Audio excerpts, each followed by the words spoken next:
नमस्कार, मैं संतोष चौहान अपने चैनल में आपका स्वागत करती हूँ। आज मैं आपको बताने जा रही हूँ कि कैसे आप दाल, छोले, राजमा, दही बड़े आसानी से और बहुत स्वादिष्ट कैसे बना सकते हैं। इसके लिए मैं कुछ टिप्स देने जा रही हूँ। जैसे आप दालें बनाते हैं तो जब दालों में छोंक लगाया जाता है तो छोंक लगाते ही आप अगर दाल को ढक देते हैं तो जो दाल में छोंक लगाया गया है उसकी जो सुगंध है वो दालों में बनी रहती है। और दाल को अगर पौष्टिक बनाना है, उसकी पौष्टिकता में वृद्धि करनी है तो पकाते समय थोड़ा सा अगर गुड़ डाल दें। गुड़ डालने से मीठा नहीं होगा, बेफिक्र रहिएगा, पर थोड़ा सा ही डालना है आपने गुड़। आप गुड़ डाल के देखिएगा, दाल बनाते समय बहुत टेस्टी लगती है।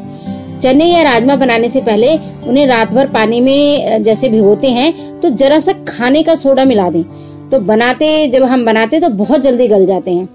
और काले चने अगर ठीक से नहीं गल रहे हो तो उसमें कुछ बूंदे आप नारियल की तेल की अगर टपका देते हैं तो बहुत जल्दी काले चने गल जाते हैं। उड़द व मूंग की दाल का अगर आप चाहते हैं कि इसमें काफी अच्छा स्वाद आए, स्वाद बढ़े, तो जब उसे आप पकाते हैं तो उसमें 1 चम्मच मक्खन डाल दो तो बहुत जल्दी पकते भी हैं और बहुत स्वाद लगते हैं। कुकर में दाल बनाते समय यदि आधा चम्मच घी भी डाल दें आप तो कुकर में दाल जो है वो बाहर नहीं निकलेगी। जैसे कई बार होता है सीटी के साथ बाहर निकल आती है तो दाल आपकी बाहर नहीं निकलेगी।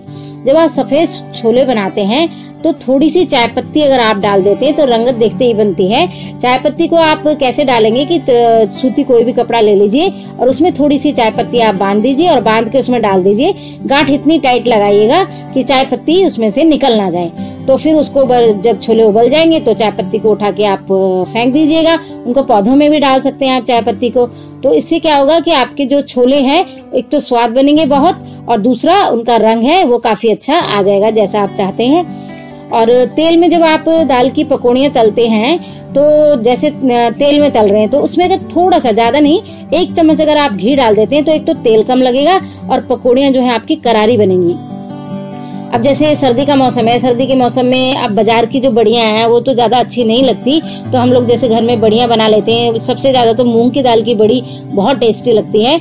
मूंग की दाल की बड़ी की, अब खाली बड़ियों की भी अगर सब्जी बनाते हैं तो घर में बनी जो बड़ी होती है तो बहुत जल्दी बन जाती है उसकी सब्जी और बहुत ही स्वाद लगती है। कभी आप बना के देखिएगा।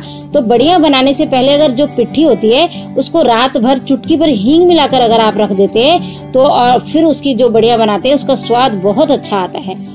दही बड़े की पिट्ठी में अगर आप थोड़ा सा दही मिलाकर फेंटे तो जो दही बड़े हैं वो नरम बनते हैं और तेल भी इनसे बहुत कम लगता है। अंकुरित करने के लिए जैसे हम अंकुरन करते हैं, स्प्राउट्स बनाते हैं, तो जो चने हैं अगर आप उसको कैसरोल में बंद करके रख देते हैं तो बहुत जल्दी अंकुरित हो जाते हैं वो। और भिगी हुई दालों को बनाते समय उसमें यदि आधा चम्मच नारियल का तेल डाल दें तो दालें बहुत जल्दी बनती हैं। उड़द की दाल की पिट्ठी 2-3 घंटे फ्रिज में रखने के बाद उसके बड़े अगर आप बनाते हैं तो बड़े बहुत ही कुरकुरे बनते हैं और स्वादिष्ट बनते हैं। यदि घी या हल्दी पाउडर पहले ही मिला दें दाल में तो दाल बहुत जल्दी बन जाती है। जैसे जब दाल का पानी चढ़ा, क्योंकि वो तो बाद में, तड़का तो बाद में लगाया जाता है, तो उसमें घी, हल्दी पाउडर और नमक तो डाला ही जाता है, पर थोड़ा सा अगर घी भी डाल देते हैं तो दाल बहुत जल्दी बन जाती है। अब जैसे कोई भी आप आटे, जो दाल है, दाल का कोई भी व्यंजन बना रहे हैं, दाल से कोई चीज बना रहे हैं, तो यदि आप उस दाल के आटे में थोड़ा सा गेहूं का भी आटा मिला दोगे तो वो है ना, उसका चिपचिपापन दूर हो जाता है, चिपचिपा नहीं रहता। फिर वो उबालते समय यदि हरी मटर में चुटकी भर नमक और खाने का सोडा मिला देते हो तो उबालने के बाद पानी से निकालकर अगर आप उसे मसलोगे तो आसानी से उसका गूदा बन जाएगा।